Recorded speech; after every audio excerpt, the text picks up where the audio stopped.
Sarah from The Upcoming. Such a pleasure to have you here with us on the red carpet. So Amy Winehouse, I mean, she meant so much to so many people, left such an indelible mark on music, on our culture. What motivated you to want to make this film, and why now? I just felt it was the right time because it felt like her genius as a musical artist was in danger of being subsumed by her tragic legacy and her early death.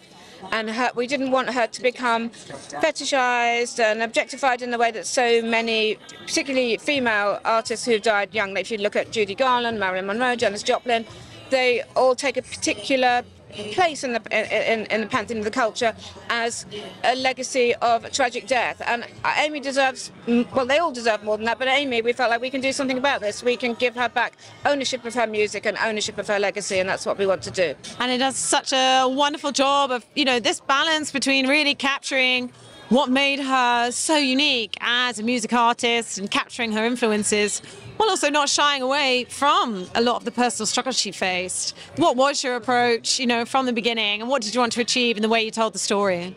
Well, Sam's approach was very much to go back to Amy's music and to the lyrics. So that really, when Matt and Sam sat down to approach the screenplay, it was all looking at her experience from her lyrics, from Frank and Back to Black, but also like early notebooks, early jottings, to try and really experience things from her point of view. And that was the lodestone all along, for Matt and Sam to really inhabit Amy, and then Marissa to inhabit Amy as well. So that's to just try and feel things from her point of view, because we want the audience to feel what it was like to be Amy and go on that journey with Amy. So of course we all had to feel that first. And it very much doesn't, you know, villainize any of the characters. I mean, obviously the story there with Blake, even with her father, but it's very much from her point of view. Was that also something quite important? Yes, to do everything from her point of view was really important to us, you know, and to see everyone's got opinions about her and Blake and her family, and we just wanted to show them as she felt. And we know that she was really, you know, she was crazy about Blake.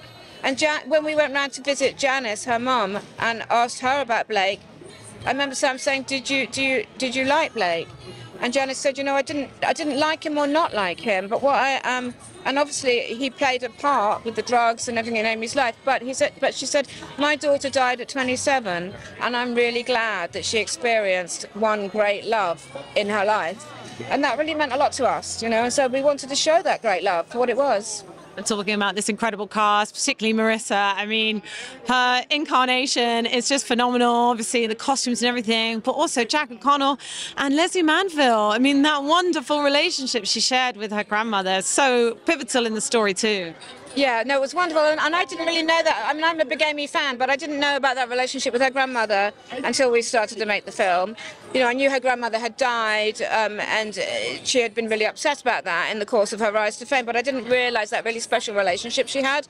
And Matt created that so beautifully in the script, and we were just lucky enough to get Leslie to come and play it, which was just a dream. And just quickly, very finally, if there is one villain, it is very much the paparazzi and kind of that public scrutiny, and when she was such a vulnerable moment. Do you hope that we're in a better place in that respect? And do you think this film can be a bit of a warning sign to make sure that we don't treat our stars in that way ever again?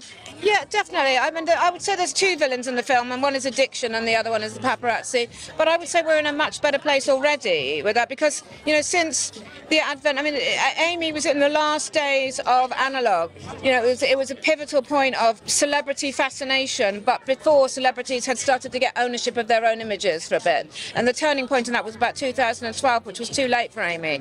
But I think nowadays celebrities have got much more control and ownership over their own brand, because they can post things themselves, they can answer back, they can initiate conversations, which you weren't really able to do. Fantastic. Thanks so much for your time. Really enjoyed the night. Congratulations on the film. Thank you.